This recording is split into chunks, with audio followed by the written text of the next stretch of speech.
Hello and welcome to another episode of Sermon Braindump. My name is Scott Dalen, an ELCA pastor in Southwest Iowa. I prepare these videos on a weekly basis for two reasons. One, to help move my brain out of thinking mode into writing mode as I'm getting ready to actually prep the sermon that I will preach to my congregation on Sunday. And secondly, for you, the viewer, who have stumbled across this video for whatever reason, whether you're a regular viewer or you just happen to find it, to just help you gain a little different insight into some of the gospel texts as arranged on a weekly basis. So this coming Sunday, which is June 28th, 2015, the halfway point through 2015 already. The fifth Sunday after Pentecost, the gospel lesson comes from Mark chapter 5, verses 21 through 43. Tiny little bit of background into this. Last week's gospel was the story of Jesus crossing the Sea of Galilee at night with the disciples in the boat, and the big storm comes up, and Jesus is sleeping, and they wake him up because they think they're dying, and Jesus calms the storm. So they've gone over. Now, sandwiched between that and this, the tail end of chapter 4 of Mark is the story of Jesus running into the demoniac on the far side from Gennesaret, I believe is the region, and Legion is the multitude of demons that have possessed the man, and Jesus cast them out into the herd of swine, and the swine run off and drown in the sea. So that's the story that's happened. And now the people from that area, from Gennesaret, want to kick Jesus out because they're scared of him for whatever reason. And they basically say, please leave us. So Jesus gets back into the boat, and they come across again. Now this is where this picks up. And this is a pretty lengthy passage. It's actually fairly well known. It's often known as the healing within a healing, or it's two stories kind of sandwiched together. So I'll try and rattle through it. When Jesus had crossed again in the boat to the other side, a great crowd gathered around him, and he is by the sea. Tiny little bit of just insight, just saying, hey, he's come back across. He's on the Jewish side again. One of the leaders of the synagogue, named Jairus, came, and when he saw him, fell at his feet. Now, this would be from whatever community Jesus is nearby. It's not, maybe it's Capernaum that he's close to. That's right alongside the Sea of Galilee. They don't say, but regardless, it's a community. It's big enough to have its own synagogue, and this is the leader of that particular synagogue. So think like it's the pastor of that church, kind of the head dude or the council president, whatever you want to say, something of that nature. He fell at his feet and begged him repeatedly, my little daughter is at the point of death. Come and lay your hands upon her so that she may be made, so she may be made well and live. So he went with him. Okay, so this guy comes up. He's heard of Jesus. He's heard of the healings, the miracles that he can do, and his daughter's dying, and he's desperate for anything. It's like, Lord, please come and heal my daughter. I believe that you can do this. And Jesus doesn't seem to give any explanation. There's no bantering back and forth. He just says, okay, let's go. And they head off. And a large crowd followed him and pressed in on him. Now, here's the transition. We get to this, the healing within the healing, the story within the story. Now, there was a woman who had been suffering from hemorrhages for 12 years. She had endured much under many physicians and had spent all that she had, and she was no better, but rather grew worse. She had heard about Jesus and came up behind him in the crowd and touched his cloak, for she said, if I but touch his clothes, I will be made well. Okay, so we get a little echo. Same thing going on. She's heard of Jesus. She's heard of the miracles, and this woman is expressing her faith, saying that all I have to do is touch him. You know, no one else can cure me. This, whatever this is, this disease, this hemorrhage, whatever it is, it's beyond human ability to heal, but the power of God will do it. And I believe that Jesus displays the power of God. I believe that this can happen. Immediately after she touches him, her hemorrhage stopped, and she felt in her body that she was healed of her disease. Immediately aware that the power had gone forth from him, Jesus turned about in the crowd and said, who touched my clothes?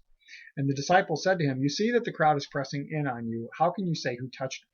He looked all around to see who had done it. But the woman, knowing what had happened to her, came in fear and trembling, fell down before him, and told him the whole truth. He said to her, daughter, your faith has made you well. Go in peace and be healed of your disease.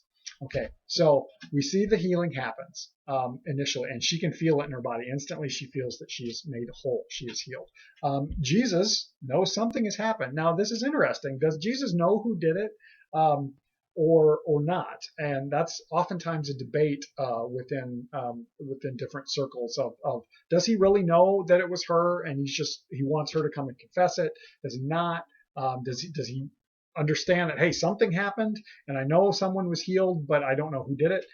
That's kind of the way it makes it seem. But there's so many people around him. The disciples are just like, we don't know who touched you. Everyone's touching you. How can you ask us to determine?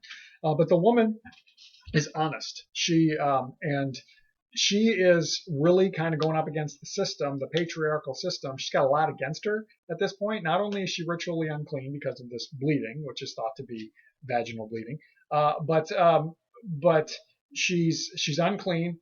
She's pressing through the crowd, so she's touching all kinds of people, making them unclean. And she touches him. He in turn engages with her. Now, also, she's a woman, so she's got very few rights.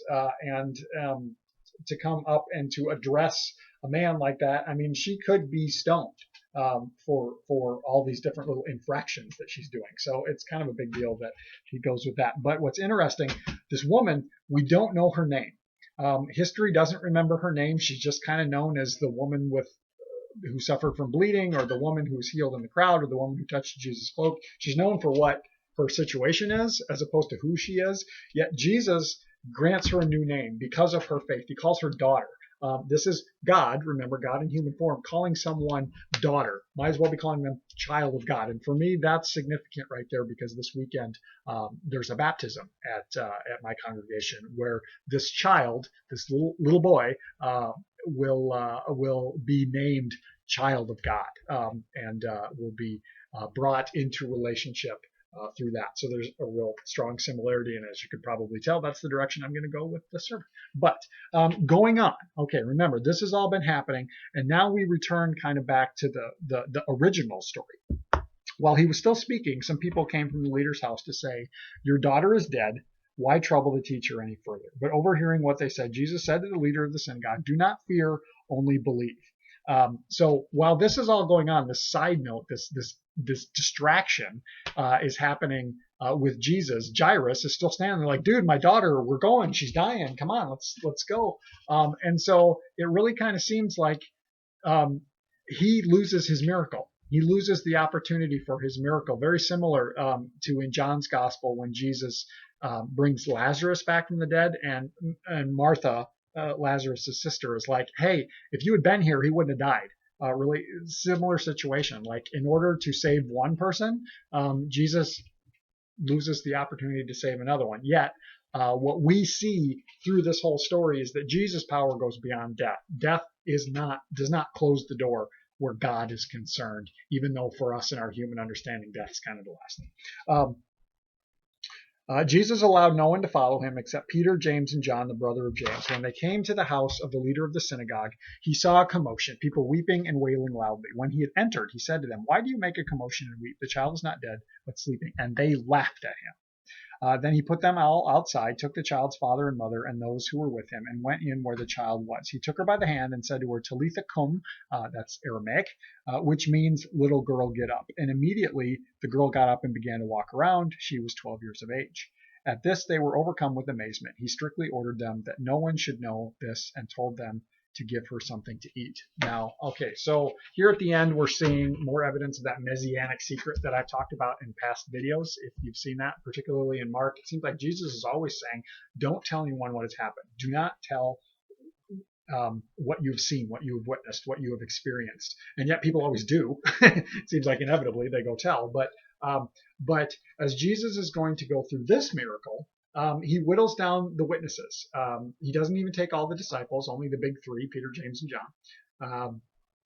And he kicks all the professional mourners out of the house, I think because they don't believe him. And he says she's not dead, she's sleeping, and they laugh at him. I think that kind of pisses Jesus off, and he kicks them out.